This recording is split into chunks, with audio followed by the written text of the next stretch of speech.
హే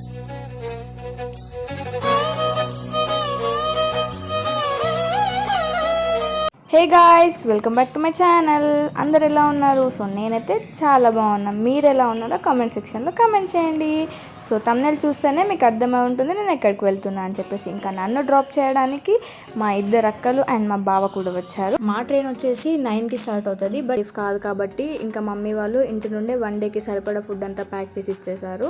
so ఇంకా ఇద్దరం కలిసి ఇలా చిల్ అవుతున్నాము. సో చూస్తూనే విజయవాడ కూడా వచ్చేసింది. సో ఇది వచ్చేసి విజయవాడ బ్రిడ్జ్ అన్నమాట. మాకు ఆదిలాబాద్ టు తిరుపతి వచ్చేసి 24 hours journey. So night 9 o'clock ఎక్కితే నెక్స్ట్ డే 9 o'clockకి రీచ్ అయిపోతాము తిరుపతికి.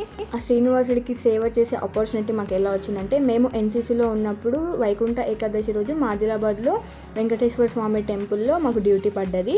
సో ఆ రోజు అక్కడ డ్యూటీ చేయంగా మాకు ఈ అక్కయ్య అయితే పరిచయం అయింది. ఈ అక్కయ్య పేరు వచ్చేసి ప్రియాంక.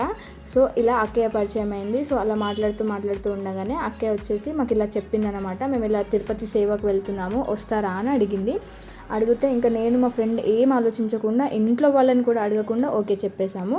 సో అలా ఇంకా ఇంట్లో వాళ్ళని అడిగి మొత్తం కన్ఫర్మ్ చేసుకొని ఇంకా అక్కకైతే చెప్పేశాము, అక్క మేము కూడా వస్తాము, మాది కూడా బుక్ చేయమని.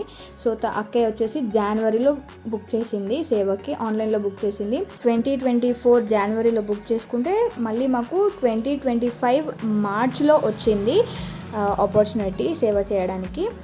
ఇంకా మేమైతే మార్చ్ 15th రోజు స్టార్ట్ అయిపోయాము. మార్చ్ 16th నైట్ 9 o'clockకి తిరుపతి అయితే రీచ్ అయిపోయాము. రైల్వే స్టేషన్ ఆపోజిట్లోనే విష్ణు నివాసం అని ఉంటుంది. సో మేము అక్కడే రూమ్ తీసుకొని నైట్ అయితే స్టే చేయడం జరిగింది, ఎందుకంటే కొండపైనకి నైట్ అలౌ చేయరు కాబట్టి. సో ఇంకా అక్కడ స్టే చేసాము. సో ఇంకా చాలా తిరుపతి వ్లాగ్స్ ఉన్నాయి. సో మేము సేవ ఎలా చేసాము అవన్నీ వ్లాగ్స్ పెడతాను. అప్పటివరకు మన ఛానల్ని సబ్స్క్రైబ్ చేసుకుని thank you for watching. Bye.